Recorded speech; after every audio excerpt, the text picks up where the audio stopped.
let's start with today's lecture now. So last time हम लोगों ने जो टॉपिक स्टॉप किए थे वहाँ से ही हम लोग वापस स्टार्ट करेंगे.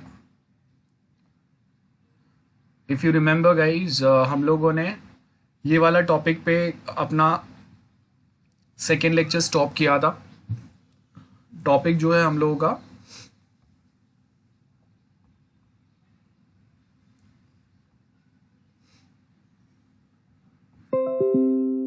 टॉपिक जो है हम लोगों का वो है कि अलग अलग टाइप के कितने प्रोजेक्ट्स होते हैं. तो हम लोगों ने उसमें समझा था कि वी हैव वॉलंटरी सिस्टम या वॉलंटरी सॉफ्टवेयर्स होते हैं और कंपलसरी सॉफ्टवेयर्स होता है. कंपलसरी वो कोई ऐसे स्पेसिफिक सॉफ्टवेयर्स होते हैं जिनको आप बाईपास नहीं कर सकते, आपको कंपलसरी उसको यूज़ करना ही पड़ेगा. और voluntary softwares like if you want you can use it आपके एन्जॉयमेंट के लिए या आपके कोई एक्स्ट्रा बेनिफिट्स के लिए. If you don't want you can skip it. Informational system होते हैं, प्योरली इंफॉर्मेशनल मतलब जहाँ पे आपको बेसिक इन्फॉर्मेशन मिलेगा. जैसे कॉलेज वेबसाइट्स होते हैं जहाँ पे कॉलेज में एडमिशन कब चालू होंगे, रिजल्ट्स कब डिक्लेयर होंगे, फीस कितना है, कौन से कोर्सेज अप्लाई कर रहे हैं, वो सब हो सकता है. सेम वे ऑब्जेक्टिव बेस्ड का मतलब है कि कोई एक स्पेसिफिक ऑब्जेक्टिव, कोई एक स्पेसिफिक टास्क या काम अचीव करने के लिए. प्रोडक्ट मतलब एक पूरा सॉफ्टवेयर है. जैसे आप देख लो कि गूगल क्लासरूम एक बहुत बड़ा प्रोडक्ट है. अब उसमें से हम लोग बहुत लिमिटेड चीज़ें फैच आउट कर रहे हैं, लेकिन उसने फीचर्स बहुत सारे दिए. आप यूज़ करो ना करो ये आपके ऊपर है, लेकिन उन्होंने एक बहुत बड़ा प्रोडक्ट दिया है. ऑब्जेक्टिव बेस्ड में क्या होगा कि कोई एक मेडिकल शॉप है, कोई एक हॉस्पिटल है, तो उनको अपना काम जो है वो पूरा डिजिटल करना है, तो ये उनका ऑब्जेक्टिव है, वो हो गया. प्रोडक्ट डेवलपमेंट वर्सेस आउटसोर्स, ये भी हम लोगों ने देखा था कि बहुत बार क्या होता है, कोई एक प्रोडक्ट जो हम लोग डेवलप करना चालू करते हैं. किसी का तो माइक ऑन है,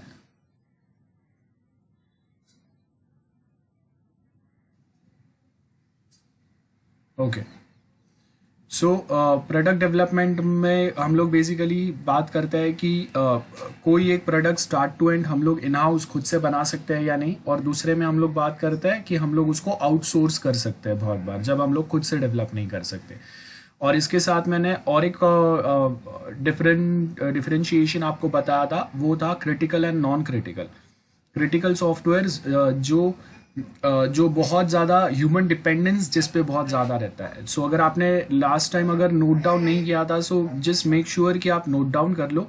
वॉलेंटरी एंड कंपल्सरी सिस्टम्स जैसे होते हैं वैसे और एक कैटेगराइजेशन होता है, that is critical and non critical system. Critical systems का मतलब होता है ह्यूमन डिपेंडेंस जिस पे बहुत ज़्यादा होता है. फॉर एग्जाम्पल मेडिकल फील्ड में डॉक्टर्स जो सिस्टम्स या सॉफ्टवेयर यूज़ करते हैं, they fully depend on those systems या softwares, and based on the result given by that system or software they basically try to operate or diagnose the patient.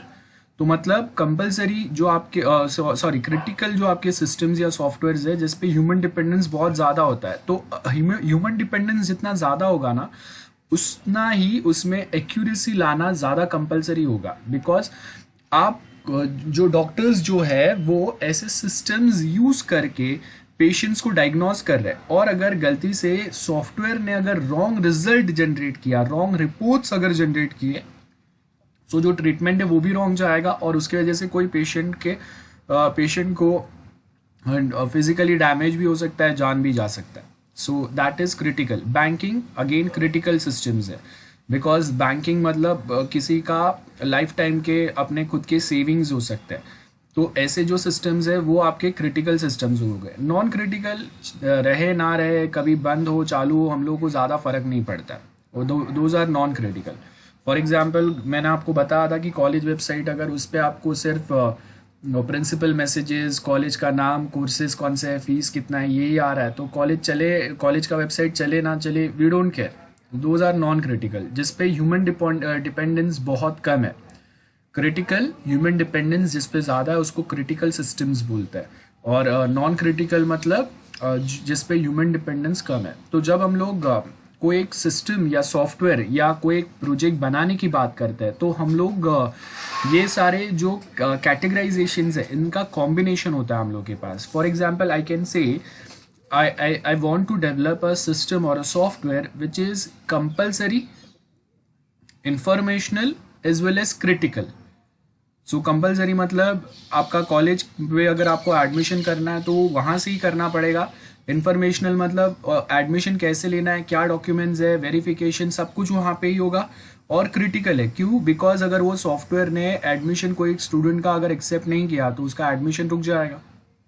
that might create a problem for that students, right? So that is the combination of a software. तो जब आप एक final year project अगर बना रहे हो, you should be very clear in your head कि आप जो प्रोजेक्ट बना रहे हैं वो वॉलेंटरी टाइप का है या कंपलसरी टाइप का, इंफॉर्मेशनल टाइप का है या एम्बेडेड टाइप का है, जहाँ पे हार्डवेयर सॉफ्टवेयर का कॉम्बिनेशन है।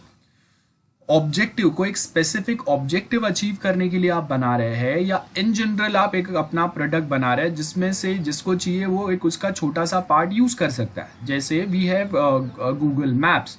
गूगल मैप्स में they have an number of features, लेकिन हम लोग जितना हम लोग को रिक्वायर्ड है उतना यूज करते हैं। गूगल क्लासरूम जितना हम लोग को रिक्वायर्ड है उतना ही यूज करते हैं, बट इट डजंट मीन्स कि उसका लिमिट इतना ही है, नहीं, उसका लिमिट बहुत बड़ा है। लेकिन हम लोगों को वो सारे फीचर्स की ज़रूरत नहीं है। हाँ, द माइट पॉसिबिलिटी कि दूसरे कोई जो इंस्टीट्यूशन या ऑर्गेनाइजेशन है जो ऑनलाइन लेक्चर गूगल मीट पे ही कंडक्ट कर रहा है, but they are using some different features compare to us, तो that is a product based. तो ये मैंने आपको एक्सप्लेन कर दिया है। नाउ आप जो प्रोजेक्ट टीवाई का सिलेक्ट करेंगे, आपके पास एक्सप्लेनेशन होना चाहिए कि विच टाइप ऑफ सिस्टम या software you are going to develop, whether it is voluntary, compulsory, informational, embedded, object based, product based, critical, non critical. Last वाला आपके लिए नहीं आएगा बिकॉज आप आउटसोर्स नहीं करोगे, गलती से बोलना भी नहीं है, किया है तो बैंड बच जाएगा, मार्क्स जो मिल रहे हैं वो भी जाएंगे। तो आपके लिए लास्ट वाला ऑप्शन है ही नहीं कॉलेज प्रोजेक्ट्स के लिए, राइट?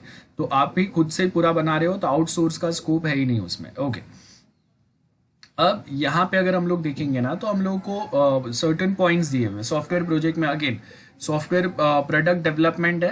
प्रोडक्ट डेवलपमेंट का मतलब मेरा खुद का एक यूनिक आइडिया है, मैंने एक यूनिक आइडिया, जैसे ट्विटर है एक यूनिक आइडिया है, फेसबुक एक यूनिक आइडिया है। किसी ने नहीं सोचा था कि हम लोग फेसबुक में फेसबुक लाइव ऐड कर सकते हैं, गेम्स ऐड कर सकते हैं। Let me give you one example. Product means किसी ने आपको ऑर्डर नहीं किया है, आप खुद से सोच रहे हो कि ऐसा कोई सॉफ्टवेयर होना चाहिए जिसको हम लोग मार्केट में एडवर्टाइज करके बहुत ज़्यादा पैसा कमाएंगे, या कोई एक स्पेसिफिक सर्विसेज हम लोग लोगों को प्रोवाइड करेंगे। तो प्रोडक्ट में वो ही आ सकता है, like we have different products. आपने लिनक्स अगर पढ़ा रहेगा ऑपरेटिंग सिस्टम में भी, तो we call it open source operating system. Generic software होते हैं, तो Linux is a generic software, मतलब हम लोग वो सॉफ्टवेयर्स को अडॉप्ट करके उसमें कुछ और बेटरमेंट्स कर सकते हैं और अपने हिसाब से अपने वे में उसको कस्टमाइज करके अपने इंस्टीट्यूशन या ऑर्गेनाइजेशन के लिए यूज कर सकता है। तो वो जेनरिक सॉफ्टवेयर्स हो गए। वर्टिकल सॉफ्टवेयर्स का मतलब क्या होगा कि गूगल जो है उसने और किसी को राइट्स नहीं दिए, वो आप हम में से कोई भी या वर्ल्ड वाइड कोई भी जो गूगल के इंटरनली वर्क नहीं करता है, उनके पास राइट्स नहीं है कि गूगल के कोई फीचर्स को मॉडिफाई, अपडेट या चेंज कर सके। तो वर्टिकल सॉफ्टवेयर का मतलब है स्टार्ट टू एंड कोई एक कंपनी बना रहा है, वही उसको और इम्प्लीमेंट करते जा रहा है, उसमें और अपडेशन डिलीशंस करते जा रहे हैं, कोई न्यू फीचर्स ऐड कर रहे हैं, कोई न्यू सेक्टर्स उसमें बनाते जा रहे हैं। That is what we mean by vertical development of any specific project, जिसमें सालों से एक कोई कंपनी ही काम कर रहा है।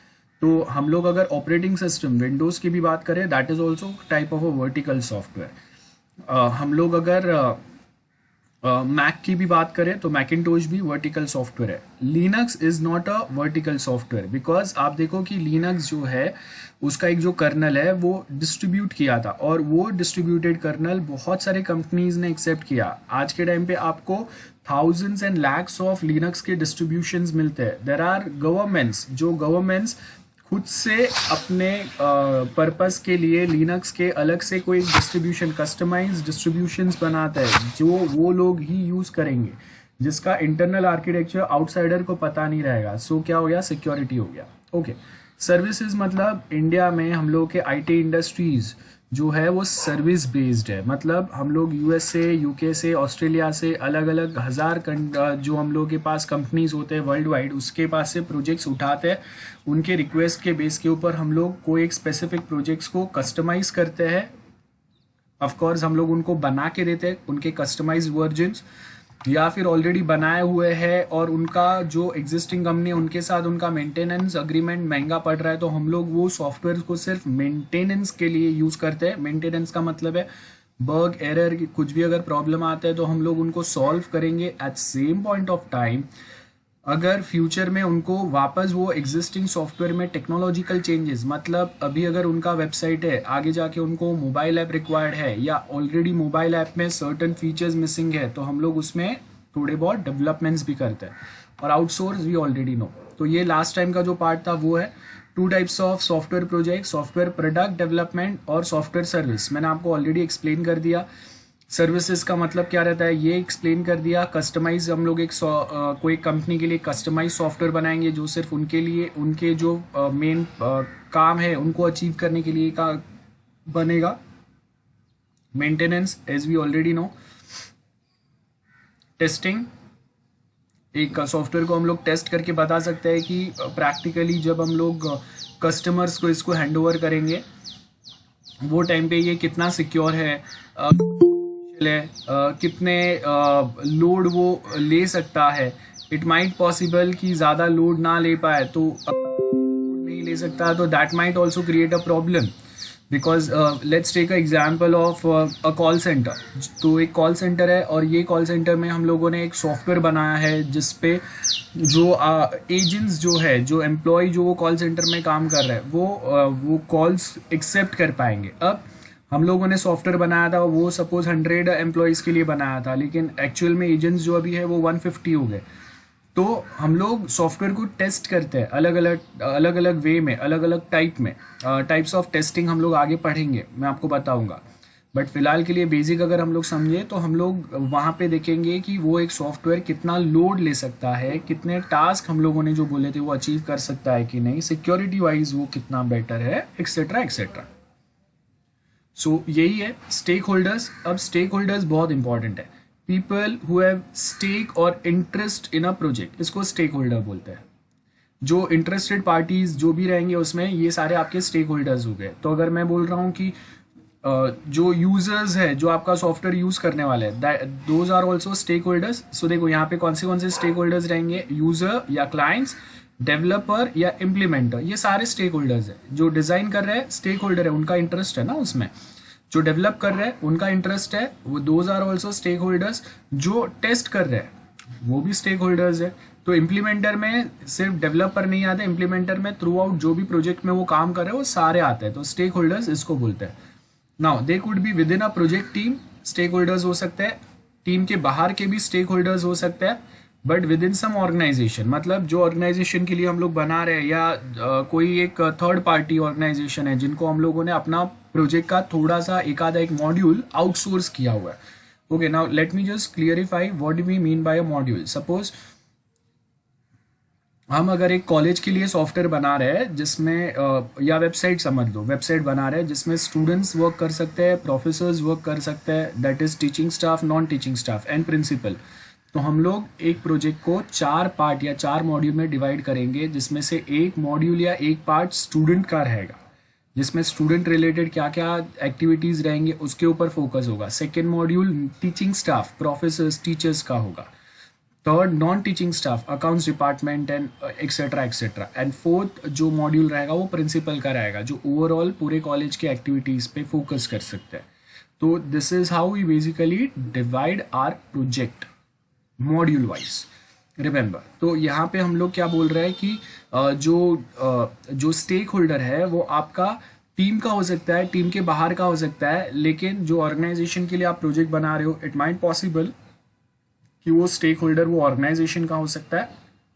और एल्स आपने सपोज जो नॉन टीचिंग स्टाफ का अकाउंट्स वाला जो मॉड्यूल है उसमें बहुत सारे अकाउंट्स रिलेटेड चीज़ें आपको डेवलप करने पड़ेंगे जो आपको इतना क्लियर नहीं है। तो वो टाइम पे मतलब सैलरी मॉड्यूल आ गए, फीस किसने दिया नहीं दिया वो सब आ गए। तो सैलरी में अगर मैं बोलता हूँ कि कितने दिन कौन से प्रोफेसर्स आए हैं, कितना दिन उन्होंने लीव लिया है, उनका पीएफ टैक्स ये वो डिडक्ट करके आपको उनको देना रहता है। तो उनके जो स्पेसिफिक रूल्स है, पैटर्न्स है, वो एक आईटी पर्सन को पता नहीं होता। उनके लिए कोई एक स्पेसिफिक पर्सन जो अकाउंट्स में काम करता है उनका नॉलेज होना चाहिए। तो वो टाइम पे इट माइट पॉसिबल कि हम लोगों ने कोई एक थर्ड पार्टी को वो नॉन टीचिंग स्टाफ वाला जो मॉड्यूल है वो डेवलप करने दिया, आउटसोर्स किया है। तो वो भी ऑर्गेनाइजेशन जो है वो भी आपके स्टेक होल्डर कंसिडर होंगे, बिकॉज उनका भी इंटरेस्ट है, उनका भी कॉन्ट्रीब्यूशन है आपके प्रोजेक्ट पे। सो ये हम लोगों ने जो भी बोला है वो है। Different types of stake holders में हैव डिफरेंट ऑब्जेक्टिव। ऑफकोर्स अलग अलग ऑब्जेक्टिव रहेंगे। जैसे अगर डेवलपर है तो डेवलपर में अलग अलग डेवलपर्स रहेंगे जिनका ऑब्जेक्टिव क्या रहेगा, वो स्पेसिफिक जो प्रॉब्लम है या वो स्पेसिफिक टास्क है उसको कंप्लीट करना। टेस्टर का कोई अलग ऑब्जेक्टिव हो सकता है कि बना हुआ सॉफ्टवेयर टेस्ट करो, मिस्टेक्स उसमें से ढूंढ के निकाल के बता दो। डिज़ाइनर का अलग एक पॉइंट ऑफ व्यू हो सकता है। सो ये हम लोग के स्टेक होल्डर्स के अलग अलग ऑब्जेक्टिव्स हो सकते हैं। Okay, objectives, setting objective. Objective set करने का मतलब है कि हम लोगों को क्या करना है और हम लोग कैसे उसको कंप्लीट कर सकते हैं सक्सेसफुली, ये आपका ऑब्जेक्टिव है। तो जैसे अगर हम लोग अभी के टाइम पे अगर बोलेंगे फाइनली आपका ये अभी के लिए आपका मेन सबसे इम्पोर्टेंट हाईएस्ट प्रायोरिटी वाला ऑब्जेक्ट आपके पास टीवाई में आप हो, और टीवाई में आप कैसे आप अच्छे मार्क्स ला सकते हो, सब्जेक्ट कैसे अपने 100% पेपर अटेम्प्ट करने जितना सिलेबस आप कैसे कंप्लीट कर सकते हो, ये सब आपका ऑब्जेक्टिव है। कोई प्रैक्टिकल्स है, प्रोजेक्ट डॉक्यूमेंट्स बनाने हैं, तो आप कैसे कम से कम मेहनत में ज़्यादा से ज़्यादा चीज़ें कैसे बना सकते हो। अब आप देखो कि मोस्ट ऑफ बहुत सारे स्टूडेंट्स रहते हैं, उनका मेन ऑब्जेक्टिव यही रहता है। अगर यूनिवर्सिटी ने आपको सिलेबस में रेफरेंस बुक्स दिए हुए हैं, हम लोग में से कोई भी स्टूडेंट ऐसा नहीं होगा जो पूरे रेफरेंस बुक पढ़ेंगे। वो पढ़ना ज़रूरी भी नहीं है, उतना टाइम भी नहीं है हम लोगों के पास, बिकॉज एग्जाम में वो पूरा रेफरेंस बुक नहीं आना है, और ना ही उसमें जितने बड़े चैप्टर्स उसमें दिए उतने आने हैं। तो हम लोग क्या करते हैं, चीज़ों को कट शॉर्ट करते हैं, फिल्टर आउट करते हैं, और छोटे से छोटा नोट, अगर 200 पेज के नोट्स के सामने कोई आपको 100 पेज के देंगे ना, तो आप वो उठा के वो पढ़ेंगे सबसे पहले। अगर उतना पढ़ के हो गया तो हम लोग देखेंगे, जो होता नहीं है बेसिकली। तो बेसिकली ऑब्जेक्टिव क्या है कि हम लोग क्या करना है, एक बहुत बड़ा रेफरेंस बुक है, उसका फिल्टर आउट नोट्स किसी ने बनाया 100 पेज का या 200 पेज का, अब उससे भी अगर छोटा मिल जाए तो वो भी हम लोग पढ़ लेंगे, और उससे छोटा हम लोग खुद के नोट्स थोड़े बना देंगे। तो फाइनली आप एग्जाम में जाने के टाइम पे कोई एक सब्जेक्ट का 50 से 60 पेज पढ़ के जाते हैं। ऑब्जेक्टिव आपका रहता है पास होना, 75% लाना, 60 लाना, या केटी नहीं लगना, ये आपके ऑब्जेक्टिव रहता है।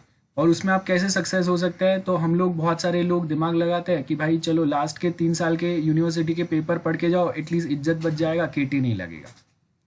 अभी किसी को अच्छे परसेंटेज लाने, ये उसका ऑब्जेक्टिव है, तो वो उसके हिसाब से थोड़ा एक्स्ट्रा एफर्ट्स डालेंगे। बस एग्जैक्टली सिमिलर वे जब हम लोग प्रोजेक्ट भी बनाते हैं तो उसमें भी आपका कोई ना कोई एक ऑब्जेक्टिव रहता है। ऑब्जेक्टिव ये है कि हम लोग अगर एक सॉफ्टवेयर बना रहे हैं तो उसमें हम लोगों का काम कितना सिंपल होना चाहिए, कौन कौन लोग बहुत एक्स्ट्रा एफर्ट्स डाल रहे हैं तो उनके एफर्ट्स हम लोग कैसे स्मूथिंग आउट कर सकते हैं जिससे उनका काम कम टाइम में ज़्यादा काम कर सके, वो यही सब होता है। तो यहाँ पे देखो, need for a project authority. Project authority मतलब कंपनी में हर कोई डायरेक्टली प्रोजेक्ट बनाएंगा ऐसा पॉसिबल नहीं है। वो टाइम पे आपके जो सीईओज मैनेजर्स रहते हैं वो क्या करेंगे, उनके पास से अथॉरिटी लेना पड़ेगा। वो डिसाइड करेंगे हम लोग के पास कैपिटल कितना है, एक्चुअल करेंटली हम लोग को सॉफ्टवेयर का रिक्वायरमेंट कितना है, उसके हिसाब से प्रोजेक्ट स्कोप डिफाइन होगा। देन कितना कॉस्ट हम लोग अभी के लिए इन्वेस्ट कर सकते हैं, कितना बड़ा प्रोजेक्ट बनाएंगे और उतना बड़ा प्रोजेक्ट बनाने के लिए कितना कॉस्ट या कैपिटल लगेगा, और हम लोग अभी इतने प्रॉफिट में है क्या कि उतना कैपिटल या उतना कॉस्ट हम लोग इन्वेस्ट कर सके। तो यहाँ पे वही है, कुड बी 1 पर्सन और अ ग्रुप। मतलब प्रोजेक्ट में जो ऑब्जेक्टिव्स है वो हम लोग कोई एक स्पेसिफिक पर्सन के लिए सेट कर सकते हैं। जैसे प्रोजेक्ट बोर्ड है तो प्रोजेक्ट बोर्ड का अलग से एक ऑब्जेक्टिव रहेगा। उनका ऑब्जेक्टिव क्या रहेगा कि मिनिमम कॉस्ट में या मिनिमम एफर्ट्स में मैक्सिमम आउटपुट हम लोग कैसे अचीव कर सके, ये जाके देखो। तो हम लोग बहुत बार क्या देखते हैं कि कस्टमाइज एंड स्टैंडर्ड सॉफ्टवेयर, ये दो कैटेगराइजेशन रहते हैं। आप लोग नोट कर लेना, प्लीज नोट कर लेना, we have two categorisation, customise software and standard software. Customise software का मतलब रहता है कि आपने मुझे ऑर्डर दिया, मैंने वो ऑर्डर स्पेसिफिक आपके लिए एक वेबसाइट, मोबाइल ऐप, कोई एक सॉफ्टवेयर बना के दिया। स्टैंडर्ड सॉफ्टवेयर का मतलब है कि स्टैंडर्ड सॉफ्टवेयर का मतलब होगा कि जैसे गूगल क्लासरूम या फिर माइक्रोसॉफ्ट टीम, जो आज के टाइम पे हम लोग सब यूज करते हैं ऑनलाइन टीचिंग एड के वे में। तो ये क्या है, this is a standard software, customise नहीं है। हाँ, हम लोग इसको परचेस करके कस्टमाइज्ड वे में अपने काम के लिए यूज कर सकते हैं। स्टैंडर्ड सॉफ्टवेयर मतलब बहुत सारे n number of features are provided by that specific software, but as and when required as per the customers or users requirement, they can just fetch it out few functions for themselves and they can use it in their own way or in their own comfort zone। ये आपका standard software हो गया। तो हम लोग सबसे पहले जो प्रोजेक्ट बोर्ड रहता है ना, वो यही डिसाइड करता है, यही सोचता है कि मार्केट में जो स्टैंडर्ड सॉफ्टवेयर्स है, वो स्टैंडर्ड सॉफ्टवेयर्स अगर हम लोग लाइसेंस वर्जन अगर वो स्टैंडर्ड सॉफ्टवेयर का लेते हैं, परचेस करते हैं, तो हम लोगों का एनुअल कॉस्टिंग कितना जा रहा है और हम लोगों के कितने लेवल तक के जो हम लोगों के ऑब्जेक्टिव्स है वो अचीव कर पा रहा है। अगर स्टैंडर्ड सॉफ्टवेयर का लाइसेंसिंग फीस ईयरली बेस पे बहुत एक्स्ट्रा जा रहा है और वो हम लोग के सारे ऑब्जेक्टिव्स को फुलफिल नहीं कर पा रहा है, then we can think about going for a customise software. अगर स्टैंडर्ड सॉफ्टवेयर से मेरा काम अगर चल रहा है तो मैं एक कस्टमाइज सॉफ्टवेयर नहीं बनाऊंगा, रिमेंबर दिस। अगर हम लोगों का स्टैंडर्ड सॉफ्टवेयर से काम चल रहा है, then go for standard software, that is the best alternative.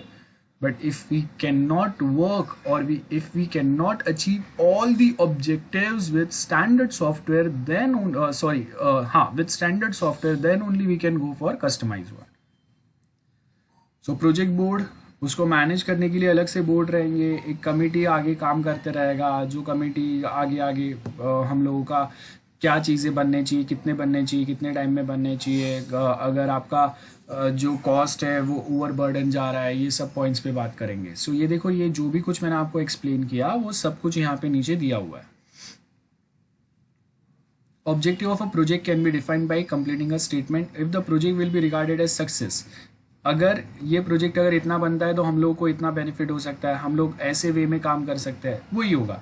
जैसे एक न्यू पेरोल सिस्टम अगर बना दिया हम लोगों ने, तो आपको अलग से हर एक पर्सन के लिए मंथली बेसिस पे सैलरी कैलकुलेट करने की ज़रूरत नहीं है,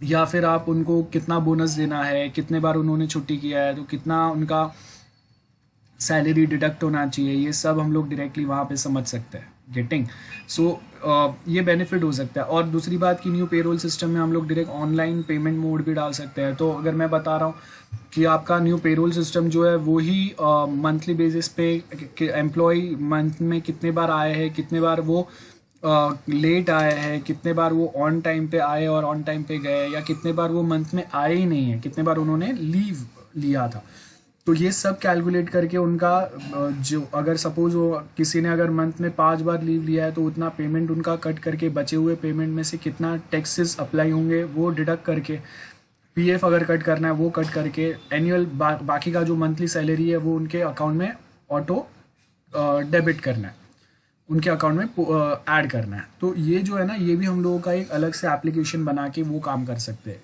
तो क्या होगा, जो अकाउंटेंट है उनका काम सिंपल हो जाएगा।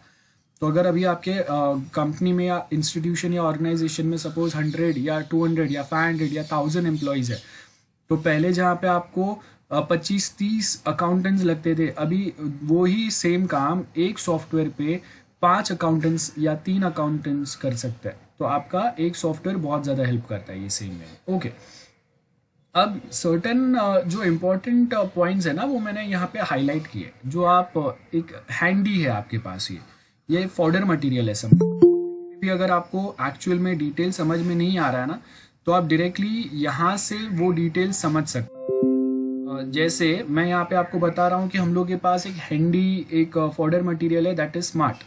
तो अभी आपके पास एसपीएम का कोई भी एक अच्छा सा आंसर लिखना है, आपके पास वर्ड लिमिट नहीं है, कभी कभी क्वेश्चन ज़्यादा ट्विस्टेड आता है, तो क्या होता है ना कि हम लोग ऐसे कुछ पॉइंट्स वहाँ पे कहीं ना कहीं हम लोग खुद से फिट करके एक आंसर को एटलीस्ट 5 में से 2-3 मार्क्स मिलने जितना तो अच्छा बना सकते हैं, टेक्निकल पॉइंट लिख के जो कहीं ना कहीं तो कनेक्ट हो ही जाता है। तो ये चैप्टर में आपको कोई क्वेश्चन आता है जो कभी अगर आपको समझ में नहीं आता है ना, तो आप डॉट्स कनेक्ट करने के वे में यहाँ पे ये स्मार्ट वाला जो पैटर्न है वो यूज़ कर सकते हैं। स्मार्ट क्या बताता है? Objective specific.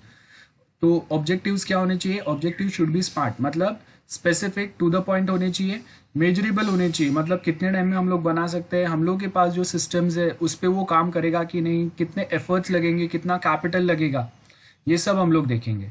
उसके आगे अचीवेबल है कि नहीं। 6 महीने की हम लोग बात की, तो 6 महीने में उतना बड़ा सॉफ्टवेयर बनाना अचीवेबल है क्या, या फिर हम लोग को एक ऐसे टेक्नोलॉजी पे बात कर रहे हैं जो कभी हम लोगों ने यूज़ ही नहीं किया, तो वो टेक्नोलॉजी यूज़ करके आप जो एक नया सॉफ्टवेयर बनाने की ट्राई कर रहे हैं वो भी अचीवेबल है क्या। इट शुड नॉट हैपन कि आधे में जाने के बाद हम लोगों को पता चले कि भाई वो अचीवेबल है ही नहीं, हम लोगों ने कभी किया ही नहीं है, या हम लोगों को कोई हेल्प नहीं मिल रहा है अभी प्रॉपरली, या हम लोगों का जितना कैपिटल है उसमें वो कंप्लीट नहीं हो पा रहा है।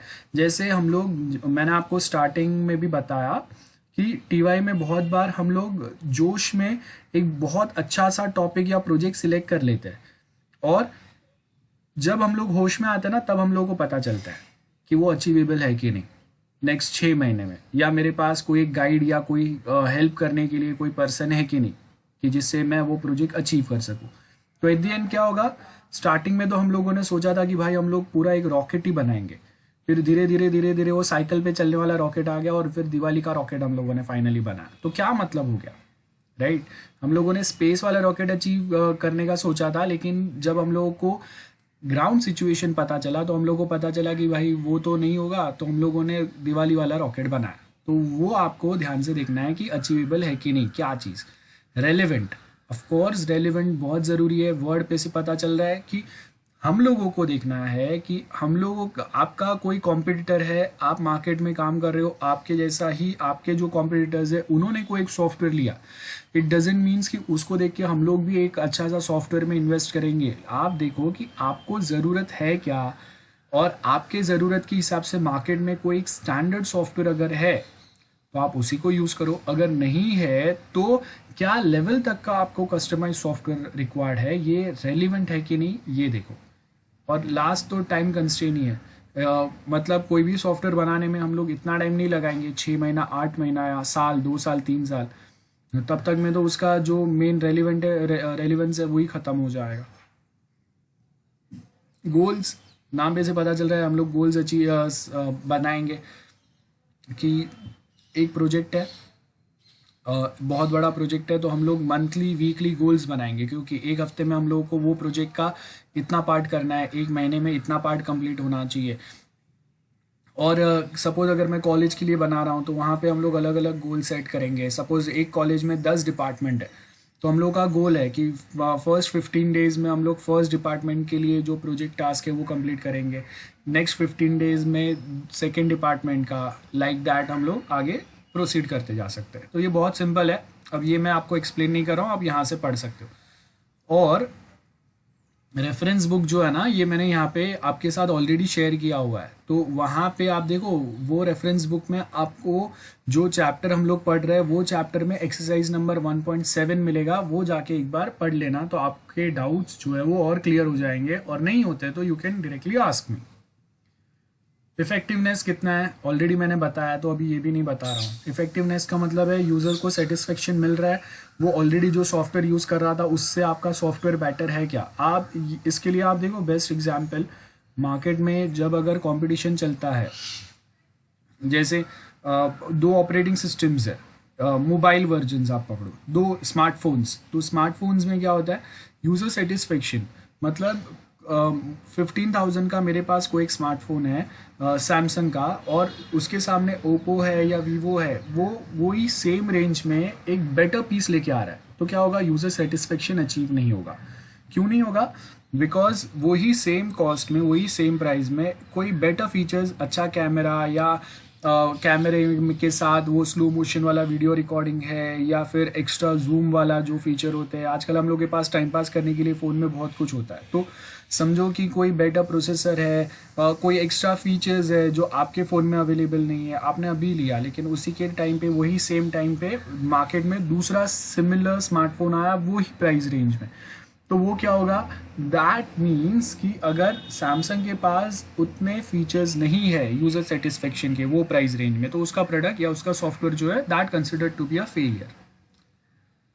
वही है। Okay, now next will start with business cases. PDF is visible to everyone? Yes sir. हाँ, सो अभी हम लोग जो स्टार्ट करेंगे वो है बिजनेस केस। बिजनेस केस क्या बेसिकली बता रहे हैं, ये देखो। फर्स्ट आपको यहाँ आ रहा है cost of development and operation और बेनिफिट्स क्या हो सकते हैं। बिजनेस केस में बेसिकली हम लोग बताएंगे कि हम लोग जो स्पेसिफिक बिजनेस या इंस्टीट्यूशन या ऑर्गेनाइजेशन के लिए हम लोग एक सॉफ्टवेयर या प्रोजेक्ट बनाने का डिफाइन कर रहे हैं, सोच रहे हैं, वहाँ पे क्या कॉस्ट लगेगा, और कॉस्ट के सामने वो जो बिजनेस है या वो जो ऑर्गेनाइजेशन है उसको कितना बेनिफिट हो सकता है। मैंने आपको पहले भी एक्सप्लेन किया था कि अगर मैं कितना पे कर रहा हूँ, मैं कितना इन्वेस्ट कर रहा हूँ, उसके अगेंस्ट मुझे रिटर्न ऑन इन्वेस्टमेंट कितना मिल रहा है। आप देखो कि अगर मैं 10 लाख अगर इन्वेस्ट करता हूँ कोई एक प्रोजेक्ट या सॉफ्टवेयर में, और आफ्टर इन्वेस्टिंग 10 lakhs अगर मुझे रिटर्न ऑन इन्वेस्टमेंट वो अगर 3 to 4% ही मिल रहा है, जो टोटल इन्वेस्टमेंट है मेरा उतने उसके ऊपर अगर मुझे इतना ही बिजनेस में प्रॉफिट या बेनिफिट हो रहा है, तो उससे ज़्यादा प्रॉफिट या बेनिफिट तो मुझे बैंक से या म्यूचुअल फंड से या 10 नए इन्वेस्टमेंट पैटर्न से मिल सकता है। तो अगर मुझे रिटर्न ऑन इन्वेस्टमेंट ज़्यादा नहीं है, तो वो टाइम पे हम लोग वापस वो ऑर्गेनाइजेशन या इंस्टीट्यूशन इतना मेहनत नहीं करेगा। तो रिटर्न ऑन इन्वेस्टमेंट अगर ज़्यादा है, उनके एफर्ट्स जो करंटली रिक्वायर्ड है उससे अगर कम हो रहे एफर्ट्स, तो ही वो लोग ट्राई करेंगे या वो सोचेंगे कि हम लोग को ऐसे कोई सॉफ्टवेयर बनाने चाहिए या नहीं। बेनिफिट्स क्वांटिफाइबल, नॉन क्वांटिफाइबल, ये दो वे पे हम लोग देख सकते हैं कि अगर जितने रिक्वायर्ड है उतने अचीव हो पा रहे हैं कि नहीं। ओके, प्रोजेक्ट सक्सेस या फेलियर, यहाँ पे देखो प्रोजेक्ट सक्सेस या फेलियर किस पे डिफाइन करेगा। अब एक सिंपल सा एग्जांपल देता हूँ मैं आपको। समझो कि हम लोग कोई एक स्मार्टफोन मार्केट में लॉन्च करने वाले हैं। अब जस्ट इमेजिन कि आपने जो टाइम स्टार्टिंग में बोला था, time to launch that smartphone, time to launch that smartphone is suppose 3 months from now. तो हम लोगों ने क्या देखा कि अगर सैमसंग अब से 3 months के बाद में अगर एक स्मार्टफोन लॉन्च करने वाला है, तो वो टाइम पे उनके सैमसंग के जो कॉम्पिटिटर्स है वो मार्केट में आफ्टर 3 months कौन से टाइप के फ़ोन मार्केट में लॉन्च करने वाले, और उसमें फंक्शंस और फीचर्स क्या है। तो उसके हिसाब से हम लोगों ने क्या देखा, स्कोप देखा कि हम लोगों का स्कोप क्या होना चाहिए, और जो आप प्रोजेक्ट बना रहे हो उसका कॉस्ट कितना होना चाहिए। सपोज मैंने बोला कि 25,000 का फ़ोन 3 months के बाद हम लोग लॉन्च करने वाले हैं, और उसके सामने स्कोप कितना होना चाहिए। तो स्कोप हम लोग देखेंगे कि हम लोग के कॉम्पिटिटर्स 25,000 और 30,000 के रेंज में क्या फीचर्स प्रोवाइड कर रहे हैं, और 3 months डाउन द लाइन वो लोग कौन से टाइप के स्मार्टफोन लॉन्च करने वाले हैं जो यही प्राइस रेंज में रहेंगे, और उसमें क्या फीचर्स रहेंगे। अब आपका जो डिलीवरी टाइमिंग था 3 months डाउन द लाइन, चलो ओवरऑल अगर हम लोग पकड़ते हैं दिसंबर में आपको लॉन्च करना था। अब प्रॉब्लम क्या हो गया कि दिसंबर के जगह पे कोई स्पेसिफिक प्रॉब्लम्स की वजह से क्या हो गया कि आपको अभी उसको जैन या फेब में लॉन्च करना पड़ेगा, मतलब 2 महीना डिले हो गया। यू कैन जस्ट इमेजिन कि आज का जो कट थ्रोट कॉम्पिटिशन होता है मार्केट में, आपका प्रोडक्ट लॉन्च अगर 2 months और ज़्यादा पोस्टपोन हो गया, और वो 2 months में कोई वापस कोई एडवांस फीचर्स या बेटर फीचर्स के साथ में, कोई बेटर वर्जन के साथ में आपके कॉम्पिटिटर आ गए, तो आपका जो स्मार्टफोन मार्केट में लॉन्च होने वाला था दिसंबर में, जो अभी डिले होके फरवरी हो गया, वो तो 90% to 80% फेल ही होना है, क्योंकि उसी के कंपैरिजन में मार्केट में दूसरे कॉम्पिटिटर्स ने बेटर पीस और वही सेम प्राइस में या उससे कम प्राइस में अच्छे फीचर वाला फ़ोन लॉन्च किया है, क्योंकि 2 months में कहीं ना कहीं टेक्नोलॉजिकल कुछ चेंजेस हो गए या फीचर्स में अपडेशंस हो गए। तो प्रोजेक्ट सक्सेस या फेलियर पे 3 चीज़ें डिपेंड करता है। एग्जैक्टली जो टाइम पे आपने बोला था वो टाइम पे हो रहा है या नहीं प्रोजेक्ट, वो कॉस्ट में हो रहा है कि नहीं, और जितना आपने वो टाइम और वो कॉस्ट में बोला था उतना आप उसको सक्सेसफुली डिलीवर कर रहे हैं या नहीं। ये हम लोग के पॉइंट्स है। और बाकी के जो सक्सेस क्राइटेरियाज है वो क्या है, time to time skill update करो, नॉलेज अपडेट करो, वही वही अच्छी अच्छी बात है ये। व्हाट इज़ मैनेजमेंट, ये तो अभी पूरा एक थियोरेटिकल क्वेश्चन है, ये मैं एक्सप्लेन नहीं कर रहा हूँ। मैनेजमेंट का मतलब क्या हो गया, plan, organise, staffing, etcetera etcetera, ये सारे पॉइंट्स रहेंगे। प्रोजेक्ट प्लानिंग, अगेन क्या एस्टिमेट होने चाहिए, टाइम टेबल क्या होना चाहिए, कितना स्टाफ रिक्वायर्ड होगा, कितना लेवल तक का रिस्क हो सकता है, और बाकी के जो थोड़े बहुत दूसरे जो प्लानिंग्स रहेंगे कि हम लोगों को ये ऐसे सॉफ्टवेयर, इतने लैपटॉप्स रिक्वायर्ड रहेंगे, इतने टाइम हम लोगों को काम करना पड़ेगा, अलग से ये कुछ बेनिफिट्स हम लोगों को देने पड़ेंगे, वो सब आएंगे। सो ये बहुत बेसिक से पॉइंट्स है, इसमें कुछ नहीं है। ओके, नाउ ये हम लोगों का न्यू टॉपिक है, traditional versus modern project management.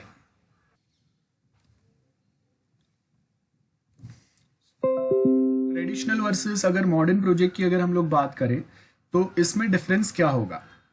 Traditional, as the name suggests, traditional.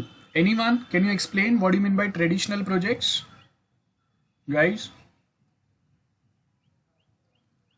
Sir old belief वाले projects, like old Okay, like features example. को। सर एग्जांपल तो I don't know, I have to think sir. Uh, let me give you one example. Like अगर हम लोग बोल रहे हैं कि बहुत सालों से कोई एक स्पेसिफिक पर्सन जो है वो एक्सेल ही यूज़ कर रहा है अकाउंटिंग पर्पस के लिए। अब वो एक XYZ पर्सन को ये ट्रेडिशनल वे में काम करने का आदत है। They are not comfortable with कि जाओ एक वेबसाइट पे लॉगिन करो, अपने अकाउंट में जाओ, वो अकाउंट में जाके एक फाइल अपलोड करो, डाउनलोड करो, सेंड करो, शेयर करो किसी के साथ, या फिर मोबाइल के थ्रू आप उसको एक्सेस कर पाओ। ये सब आदत नहीं है उनको। ट्रेडिशनल वे मतलब उनको पहले तो मोबाइल से वर्क करने की आदत नहीं है, लैपटॉप से कंफर्टेबल नहीं है ज़्यादा, वेबसाइट्स पे लॉग इन लॉग आउट करना या अलग से आप जो बाकी के क्लाउड पे कुछ चीज़ें हैंडल करना, ये सारे टेक्नोलॉजी से वो कंफर्टेबल नहीं है। तो ट्रेडिशनल क्या हो गया, एक लैपटॉप कंप्यूटर ऑन करो, विंडोज़ XP रहेगा या 7 रहेगा, जो पुराना उनको पहले से सालों से आदत है, वो ऑपरेटिंग सिस्टम रहेगा। सालों से उन्होंने जो माइक्रोसॉफ्ट एक्सेल या माइक्रोसॉफ्ट ऑफिस के जो वर्जन्स यूज़ किए वो यूज़ करने का आदत रहेगा, उनको उसी के ऊपर वर्क करना है।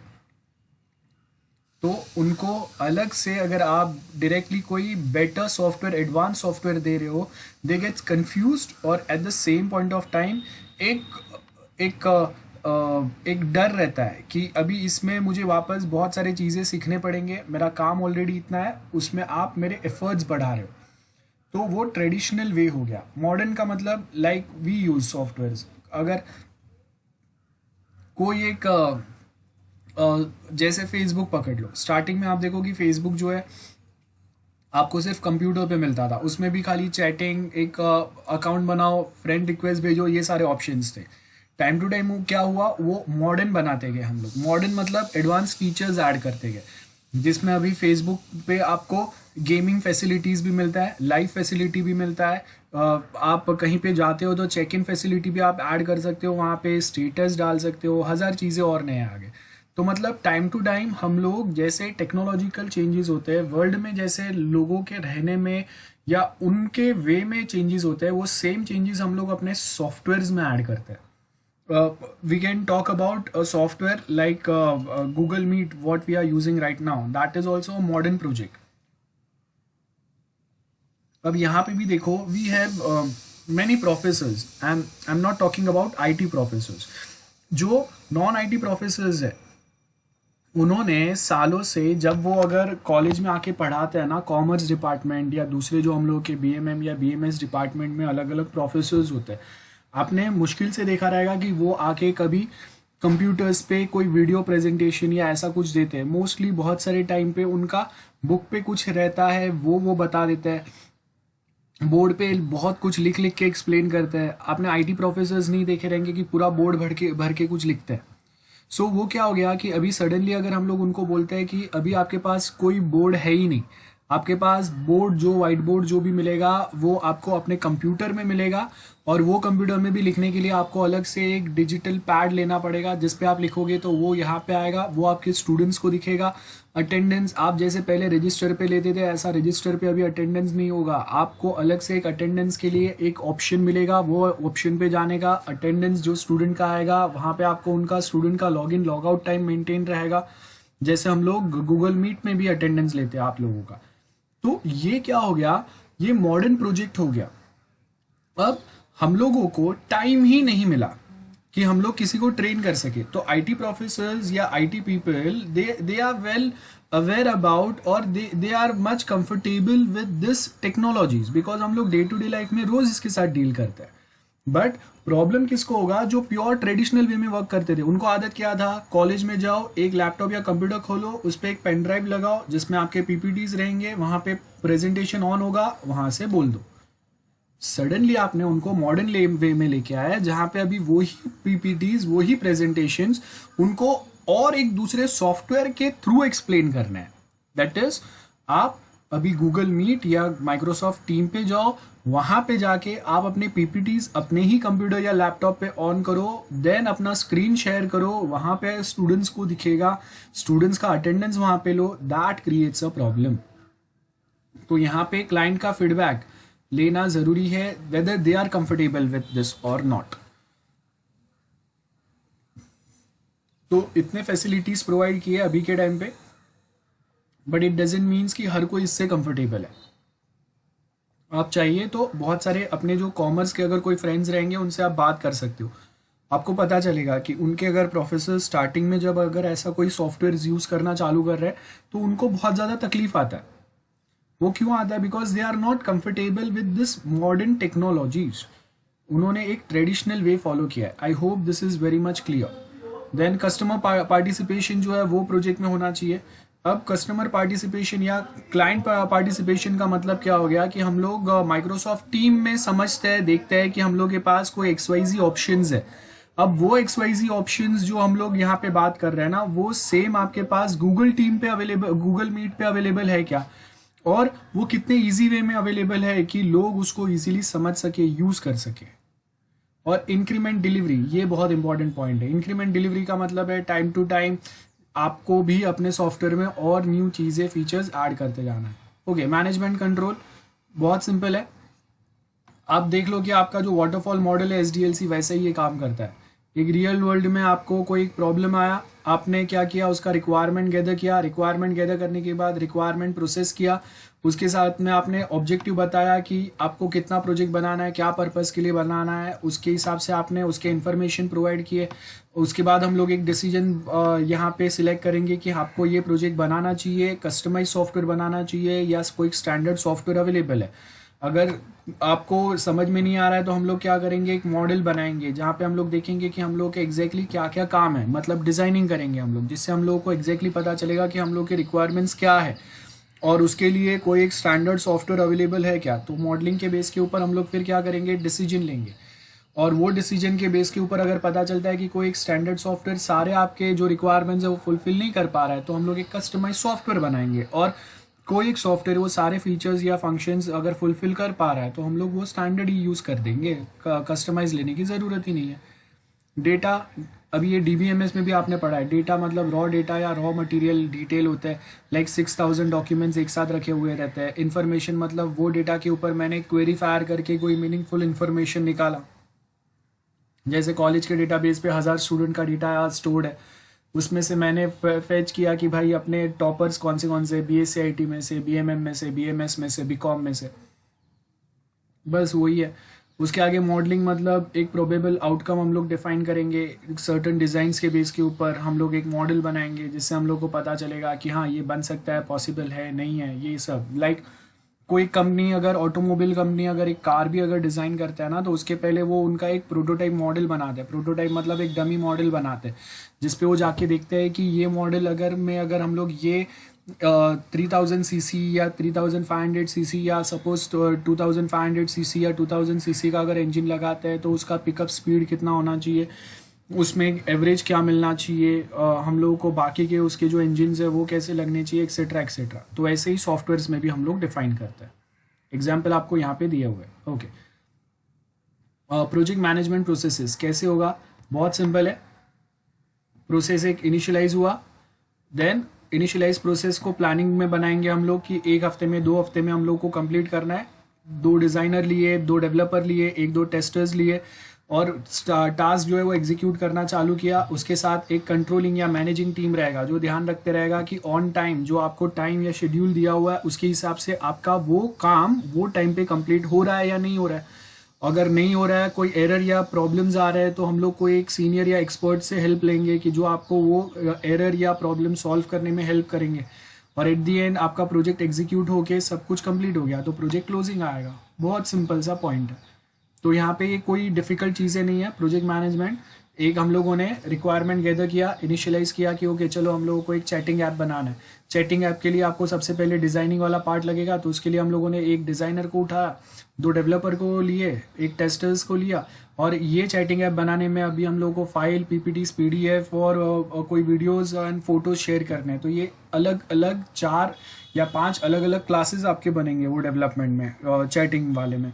तो वो टाइम पे हम लोगों को सपोज वीडियो हम लोग शेयर नहीं कर पा रहे, तो हम लोग के पास जो कोई एक्सपर्ट डेवलपर्स रहेंगे उसका हम लोग हेल्प लेंगे, या वही कंट्रोलिंग प्रोसेस में रहेंगे जो मॉनिटर करते रहेंगे। और हो गया तो क्लोज कर दो प्रोजेक्ट को। ओके, इतना ही है। नेक्स्ट जो है project management life cycle versus product development life cycle. अब प्रोजेक्ट मैनेज करने का मतलब क्या है कि हम लोग के पास एक प्रोजेक्ट है, वो प्रॉपर बन गया तो मेंटेनेंस ये पूरा हम लोग उसको हैंडल कर रहे हैं। देखो यहाँ पे आपको क्या दिया है, software development, SDLC, software development life cycle, SE में हम लोगों ने बहुत बार पढ़ा हुआ है। सो सॉफ्टवेयर डेवलपमेंट प्रोसेस आएंगे, जो हम लोगों का एक पूरा जो साइकिल है वो आएगा। देन प्रोजेक्ट मैनेजमेंट प्रोसेसेस आएंगे जो हम लोगों ने ऊपर यहाँ पे पढ़े। प्रोजेक्ट मैनेजमेंट प्रोसेसेस ये वाला एक टास्क हम लोगों ने इनिशियलाइज किया, उसको प्लानिंग में डाला, प्लानिंग में हम लोगों ने एग्जीक्यूट किया, और साथ में उसका कंट्रोलिंग काम चलेगा, जिससे हम लोग को पता चलेगा कि वो task on time properly complete हो रहा है, नहीं हो रहा है, नहीं हो रहा है तो क्या रीजंस है, ऑन टाइम कंप्लीट करने के लिए हम लोग क्या प्रोसेस फॉलो करेंगे, वो वाला है, और लास्ट में कंप्लीट हो जाएगा। तो ऐसे बहुत सारे प्रोजेक्ट मैनेजमेंट प्रोसेसेस चलेंगे, और ऐसे मल्टीपल, सपोज अगर एक प्रोजेक्ट में सपोज ऐसे 50 भी प्रोसेसेस छोटे छोटे चल सकते हैं, अलग अलग 50 छोटे छोटे प्रोजेक्ट के पार्ट्स के लिए। सो सॉफ्टवेयर डेवलपमेंट प्रोसेस है, उसके अंदर अभी आप देखेंगे तो डेवलपर्स जो है वो सॉफ्टवेयर डेवलपमेंट प्रोसेस फॉलो करते हैं। मैनेजर लेवल पे जो पर्सन है वो क्या करेंगे, प्रोजेक्ट मैनेजमेंट करेंगे। प्रोजेक्ट मैनेजमेंट के अंदर क्या आएगा, प्रोजेक्ट मैनेजमेंट लाइफ साइकिल आएगा, प्रोजेक्ट लाइफ साइकिल आएगा। तो ये ऊपर जो भी हम लोगों ने डायग्राम्स पढ़े ना, वो सारे यहाँ पे छोटे छोटे इसमें दे दिए। देखो मैनेजमेंट कंट्रोल, तो यहाँ पे आपको पता चलेगा ये मैनेजमेंट कंट्रोल, मैनेजर्स जो कंट्रोल करते हैं वो मैनेजमेंट कंट्रोल हो गया, वो वाला पार्ट है। आप एक बार देख सकते हो, कुछ डाउट्स है तो आप मुझे वापस पूछ सकते हो। And project management life cycle कैसे काम करेगा, सेम है जैसा हम लोग का सॉफ्टवेयर डेवलपमेंट लाइफ साइकिल काम करता है। एक प्रोसेस को हम लोगों ने इनिशियलाइज किया, देन प्लानिंग फेज में आया जहाँ पे हम लोगों ने रिक्वायरमेंट गैदरिंग एनालिसिस होगा, एग्जीक्यूटिंग फेज में क्या होगा, डिजाइन एंड डेवलप होगा, और टेस्ट तक जाएगा। और टेस्टिंग जैसे जैसे कंप्लीट होते जाएगा वो टाइम पे क्या होगा, यहाँ पे देखो ये जैसे जैसे टेस्टिंग थोड़ा थोड़ा कंप्लीट होते जाएगा उसके साथ में आपका प्रोजेक्ट क्लोजिंग फेज चालू हो जाएगा।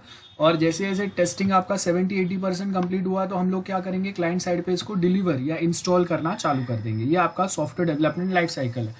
तो प्रोजेक्ट मैनेजमेंट लाइफ साइकिल में क्या होगा, ये इनिशियल फेज जो है ना वो एक थोड़ा एक्स्ट्रा हो गया। बाकी यहाँ से अगर आप देखेंगे तो ये आपका SDLC ही है, तो ज़्यादा कुछ फर्क नहीं है, खाली आगे का एक फेज जो है ना वो इतना फर्क है, बाकी सब एग्जैक्ट सिमिलर वे में ही काम करता है।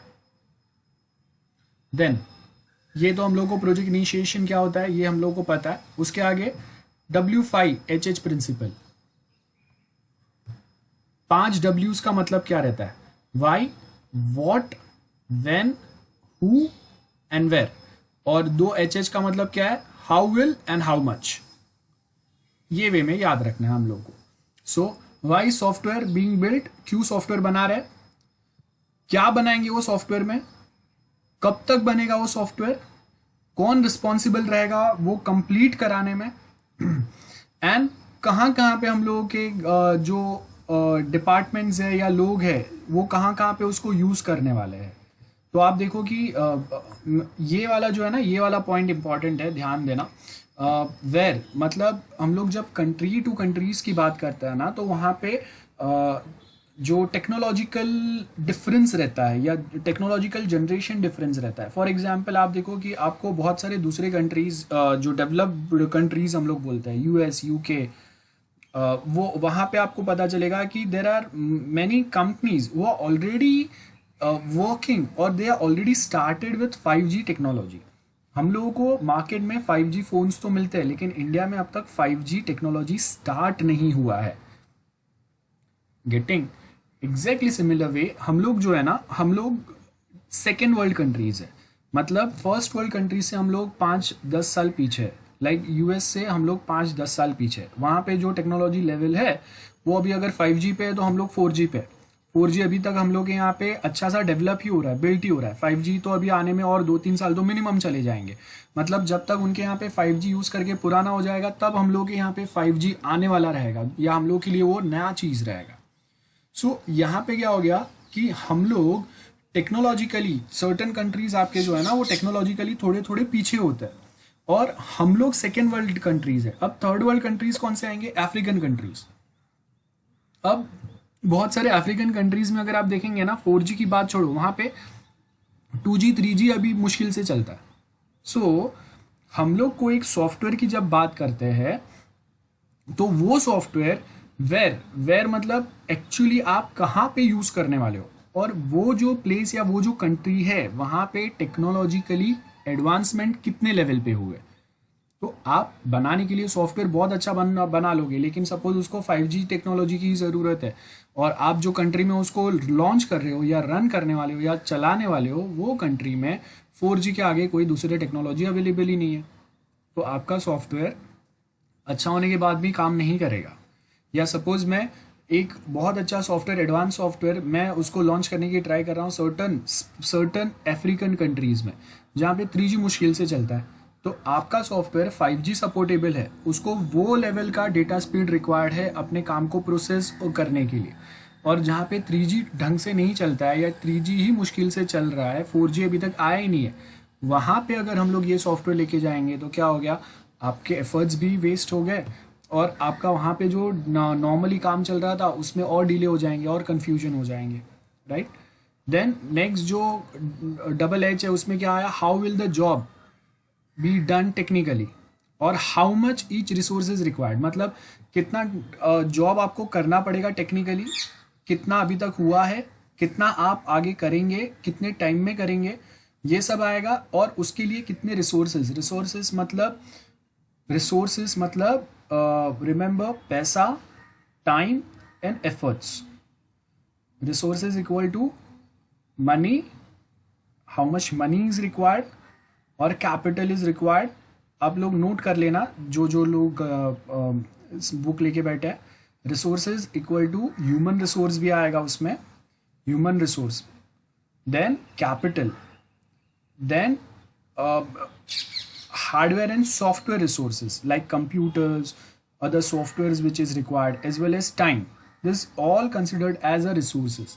So कितने डेवलपर, टेस्टर्स लगेंगे, कितने डिज़ाइनर्स लगेंगे, उनके अगर वो 3-3 महीना काम कर रहे हैं आपके प्रोजेक्ट पे, तो उनका 3 मंथ्स का अगर हम लोग मंथली सैलरी पकड़ेंगे, एक्स्ट्रा काम अगर कर रहे हैं तो उनके कुछ बोनसेस या एक्स्ट्रा वर्किंग आवर्स के जो कुछ चार्जेस रहेंगे, वो आपका जो AC यूज़ हुआ, वो आपने कोई सॉफ्टवेयर जो डेवलपमेंट के लिए यूज़ किए उसके लाइसेंसिंग के क्या आपके फ़ीस है, वो सारे जाएंगे। इलेक्ट्रिसिटी, जो ऑफिस आपने यूज़ किया उसका बिल, उसका रेंट, ये सब यहाँ पे कंसिडर होता है। ओके, प्रोजेक्ट प्लानिंग सिंपल है, various plans are made. Project plan में क्या होगा, assign a project resource, time कितना लगेगा, और वो कौन से टास्क के लिए कितना टाइम लगेगा, और वो टाइम पे वो कंप्लीट होना चाहिए। टाइम टेबल बनाना, और ये जो आपने टाइम टेबल बनाया उसके लिए कितने रिसोर्सेज लगेंगे, ऑलरेडी मैंने बता दिया। रिसोर्सेज में क्या आएगा, मैन पावर कितना लगेगा, इक्विपमेंट्स कितने लगेंगे। तो सपोज अगर मुझे 10 लैपटॉप रिक्वायर्ड है, तो अभी 10 के जगह पे एटलीस्ट 1-2 तो मैं स्पेयर में रखूंगा, कि अगर सडनली वो 10 में से अगर 1-2 बंद अगर हो गए, तो मेरे डेवलपर्स या टेस्टर्स या डिज़ाइनर्स जो भी है वो ऐसे ही खाली नहीं बैठने चाहिए। तो कितने इक्विपमेंट्स लगेंगे वो आएगा। फाइनेंशियली हम लोग के पास कितना पैसा, इक्विपमेंट्स है, और बाकी के अगर एक्स्ट्रा कॉस्ट गए तो हम लोग कितना बेयर कर सकते हैं। क्वालिटी, क्या लेवल तक का क्वालिटी हम लोग अचीव करने का ट्राई कर रहे हैं। अब क्वालिटी किस पे डिपेंड करेगा कि आपका प्रोजेक्ट क्रिटिकल लेवल पे है या नॉन क्रिटिकल लेवल पे है।